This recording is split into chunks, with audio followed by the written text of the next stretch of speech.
Assalamualaikum warahmatullahi wabarakatuh. Perkenalkan, nama saya Sabrina Hairnisa dengan NIM 860353084 dari Prodi Pendidikan Guru Sekolah Dasar. 1. Pengawasan dan penguatan eksistensi ilmu pendidikan. Eksistensi merujuk pada status ontologis ilmu pendidikan sebagai disiplin ilmu yang sah dan bukan sekedar praktik semata. Peran filsafat ilmu yaitu mempertanyakan dasar keberadaan ilmu pendidikan. Apakah pendidikan benar-benar ilmu atau hanya seni? Cara penguatannya yaitu menegaskan eksistensi melalui ontologi. Ilmu pendidikan memiliki objek studi, proses belajar mengajar sebagai realitas empiris dan normatif. Filsafat ilmu bertindak sebagai pengawas ontologis agar ilmu pendidikan tidak hilang identitasnya di tengah disiplin lain. 2. Pengawasan dan penguatan keilmiahan ilmu pendidikan. Keilmiahan mencakup epistemologi, cara memperoleh pengetahuan, metodologi, metode penelitian, dan logika ilmiah. Pengawasannya yaitu mencegah bias subjektif guru atau peneliti. Cara penguatannya yaitu memperkuat dengan logika deduktif dan induktif dan etika ilmiah. Filsafat ilmu sebagai arbitrator metodologis untuk menjaga standar keilmiahan, misalnya dalam evaluasi kurikulum nasional.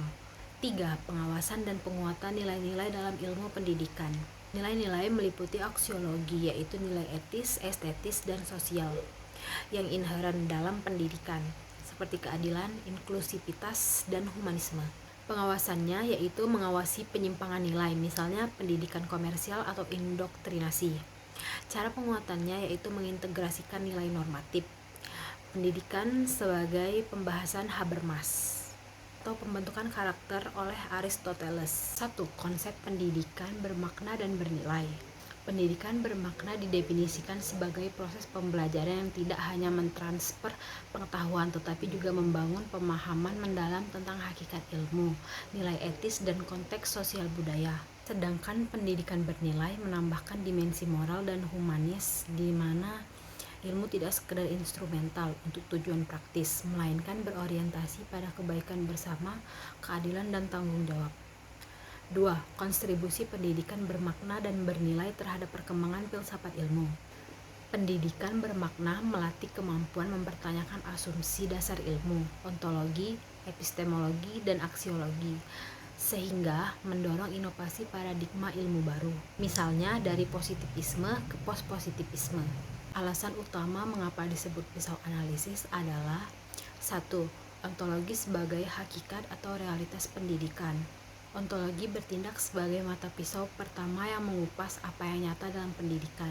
Misalnya, apakah pendidikan itu hakikatnya proses transfer pengetahuan, konstruksi sosial, atau fenomena subjektif. 2. Epistemologi sebagai cara pengetahuan dan cara mendapatkannya. Sebagai bilah pisau tengah, epistemologi menganalisis bagaimana pengetahuan pendidikan dihasilkan, divalidasi, dan disebarkan. Contoh, apakah metode pengajaran berbasis positivisme atau interpretatif? 3. Aksiologi sebagai nilai dan etika. Sebagai gagang pisau yang memberikan arah etis, aksiologi mengeksplorasi nilai, moral, dan tujuan akhir pendidikan. Misalnya, apakah pendidikan bernilai utilitarian atau untuk ekonomi, atau humanis untuk kebahagiaan manusia. 1.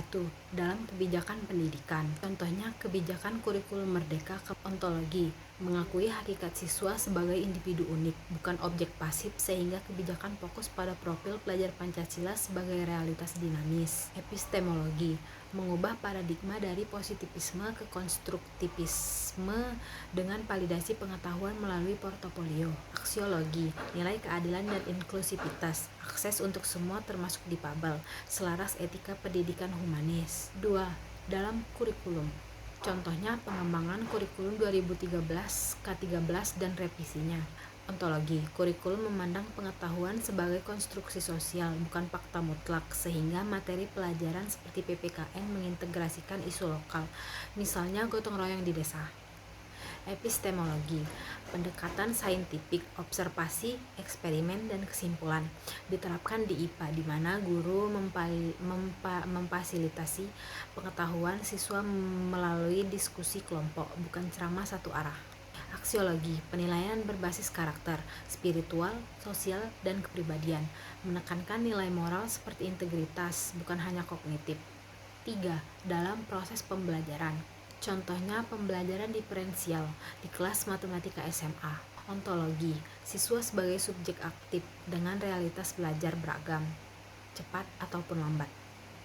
Epistemologi, metode campuran validasi melalui refleksi jurnal siswa. Aksiologi, nilai kolaborasi dan empati, guru sebagai fasilitator etis. Baiklah, sekian video tugas kedua saya untuk mata kuliah Filsafat Ilmu. Saya akhiri. Wassalamualaikum warahmatullahi wabarakatuh.